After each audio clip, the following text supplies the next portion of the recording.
Hello friends, welcome to my kitchen. आज मी तुम्हाला तांदळाची भाकरी करून दाखवणार आहे। तर तांदळाची भाकरी ही जस्ट 15 ते 20 मिनिटात बनवून रेडी होती। तर तांदळाची भाकरी करण्यासाठी लागणारे साहित्य आहेत। मी इथे जयाचे तांदूळ घेऊन ते पाण्यामध्ये धुवून मग एक दिवस कडक उन्हामध्ये सुकवून मग ते बाजारातून मी दळून आणलेले आहेत। एकदम बारीक असे दळून घेतले। तुम्ही कोणतंही तांदळाचं दुसरं पीठ वापरलं तरी देखील चालेल। मी ते थोडंसं मीठ वापरलेलं आहे, नाही वापरलं तरी देखील चालेल। आणि 1 वाटी तांदळाच्या पिठासाठी 1 ग्लास पाणी वापरलेलं आहे। तर सर्वप्रथम मी एका टोपामध्ये 1 ग्लास पाणी घेऊन ते पूर्णपणे उकळवून घेणार आहे। उकळवण्याआधी मी त्यात पाव चम्मच मीठ टाकलेलं आहे। तुम्ही इथे मीठ नाही टाकलं तरी देखील चालेल आणि टाकलं तरी देखील चालेल। आता ह्या पाण्याला मी पूर्णपणे उकळी येऊन देणार आहे। आता ह्या पाण्याला माझी पूर्ण उकळी आलेली आहे। तर आता मी त्यात जे तांदळाचं पीठ घेतलेलं ते मी पीठ ॲड करणार आहे। सगळं पीठ एकसाथ ॲड करू नका, जेणेकरून ते व्यवस्थित एकत्रित होत नाहीत आणि मग त्याची छोटी छोटीशी गुठली बनते। मग नंतर पीठ मळायला खूप त्रास येतो, म्हणून शक्य झालं तर थोडं थोडं पीठ करून ॲड करत जा। इथे मी अगोदर थोडं ॲड केलेलं, आता पुन्हा त्यात थोडं ॲड केलेलं आहे। आता हे मी व्यवस्थित एकत्रित करून घेते। ही उतरवण्याला जास्त टाईम लागत नाही, जस्ट 5 मिनिटात उतरवणी घेऊन हे पीठ रेडी होणार आहे माझं। जोपर्यंत मी ह्याला शिजवणार आहे तोपर्यंत सतत चमच्याने हलवत राहा, जेणेकरून ते खालतून जास्त घट्ट व्हावं नाही म्हणून। तर मी थोडं थोडं पीठ ॲड केलेलं आहे। जर तुम्हाला पीठ जास्त ओलं वाटत असेल तर तुम्ही थोडं अजून पीठ ॲड करत राहा, जेणेकरून ते जास्त पण ओलं नाही राहणार। अशा प्रकारे हे आता उतरवणीचं जवळजवळ रेडी होत आलेलं आहे। बस मी ह्याला 2 ते 3 मिनटं ह्याला शिजवून घेणार आहे। जास्त पण शिजवण्याची ह्याला गरज नसते। आणि हे उतरवणीचं पीठ आता माझं रेडी झालेलं आहे। जर तुम्हाला ओलं वाटत असेल तर तुम्ही पीठ अजून ॲड करत राहा, किती वेळही ॲड करत राहिलं तरी देखील चालेल। तर हे रेडी झालेलं आहे। हे तुम्ही बघू शकता किती सॉफ्ट आहे ते। एकदम पण टाईट नको, म्हणजे एकदम घट्टही नको, एकदम सॉफ्ट ठेवलेलं आहे। आता मी हे एका मोठ्या ताटामध्ये काढून घेतलेलं आहे आणि थोडंसं थंड करून घेणार आहे। आणि पीठ जेव्हा गरम असतं तेव्हाच मी ह्याला मळायला चालू करणार आहे। जर तुम्ही पीठ एकदम थंड करून घेतलं तर ते खूप घट्ट होतं आणि मग ते मळताना खूप त्रास होतो, म्हणून शक्य असेल तर पीठ गरम असतानाच मळायला घ्या। आता मी हे एकदम जोपर्यंत पूर्ण सॉफ्ट होत नाही तोपर्यंत मी ह्याला मळून घेणार आहे। मळण्यासाठी मी ते पाण्याचा वापर करते। एकदम अतिशय पाणी पण वापरू नका, जेणेकरून पीठ मग पातळ होण्याची शक्यता असते। आता थोडं थोडं पाणी घेऊन मी हे आता पीठ मळून घेणार आहे।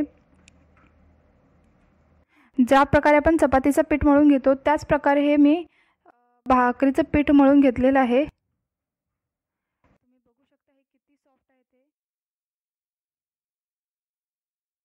आता हे पीठ माझं रेडी झालेलं आहे।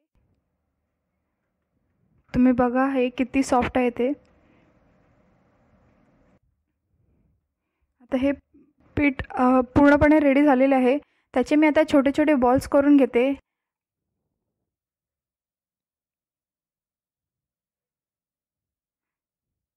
आता भाकरी करताना मी थोडं ते घट्टच होतं, मग थोडंसं मी ह्याला मळून घेऊन त्याचे मग रोल करून तो हलक्या हाताने दाबून घेतलेला आहे।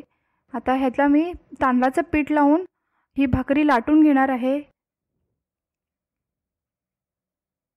तर हे मी तांदळाच्या पिठामध्ये बुडून आता व्यवस्थित एकदम तांदळाचं पीठ लावून घ्या। आता ही भाकरी एकदम हलक्या हाताने मी लाटून घेणार आहे। जर भाकरी चिटकत असेल तर तुम्ही थोडं थोडं तांदळाचं पीठ पुन्हा वापरलं तरी देखील चालेल। आणि मी इथे साईडची कडा दाबून घेते, जेणेकरून जो तडा जाते ती भाकरीला ती व्यवस्थित पूर्णपणे भरली जावी म्हणून। थोडंसं मी इथे पीठ वापरलेलं आहे। अतिशय पीठ वापरलं तर पीठ असतं ते भाकरीला चिपकून राहतं आणि मग खाताना ते पीठ थोडंसं लागतो, पण काही जास्त प्रॉब्लेम होत नाही। तुम्ही जास्त पीठ वापरलं तरी देखील चालेल। स्टार्टिंगला सवय नसल्याने ही फर्स्ट टाइम एकदम हलकं हलकं थोडं थोडं पीठ घेऊन मी हे आता भाकरी व्यवस्थित पूर्णपणे लाटून घेतलेली आहे। जेवढी पातळ शक्य असेल तेवढी पातळ करून घ्या। आता ही भाकरी मी आता तव्यामध्ये टाकलेली आहे। इथे मी तेलाचा बिलकुल वापर करणार नाही आहे। मी ह्याच्यावरती थोडंसं पाणी लावून घेतलेलं आहे.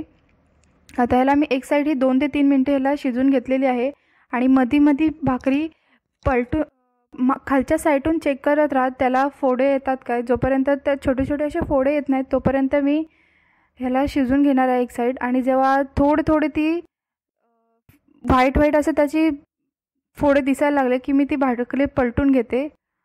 पुन्हा तसंच ज्या प्रकारे आपण मागची साईड बघत होतो त्याला छोटे छोटे फोडे आले की मी पुन्हा ती साईड पण पलटून घेणार आहे. मी ते डायरेक्ट हाताने केलेले आहे. तुम्ही काढत्याचा वापर केला तरी देखील चालेल. दोन्ही साईडून थोडा वेळ शिजून घेत जा, जेणेकरून एकाच साईडून शिजून घेतली तर ती खालती करपण्याची शक्यता असते. आता ही भाकरी थोडी वर यायला लागलेली आहे. मी त्याला दाबून कॉटनच्या कपड्याने दाबून घेते, जेणेकरून जो भाकरी आहे ती आत छान शिजली जावे, म्हणून मी ते कॉटनच्या कपड्याने ह्याला व्यवस्थित दाबून घेतलेलं आहे. तर ही भाकरी जवळजवळ रेडी होत आलेली आहे. ही भाकरी आता माझी पूर्णपणे व्यवस्थित आत शिजली देखील आहे. जस्ट फक्त 5 ते 10 मिनटात ही शिजून रेडी होते. फक्त 5 मिनटात ही भाकरी शिजून रेडी होते. आता ही तांदळाची भाकरी तुम्ही कशाबरोबरही सर्व करू शकता. माझी ही रेसिपी बघितल्याबद्दल थँक्यू. आणि तुम्हाला काही डाऊट्स असेल तर ते तुम्ही मला कमेंटमध्ये विचारू शकता.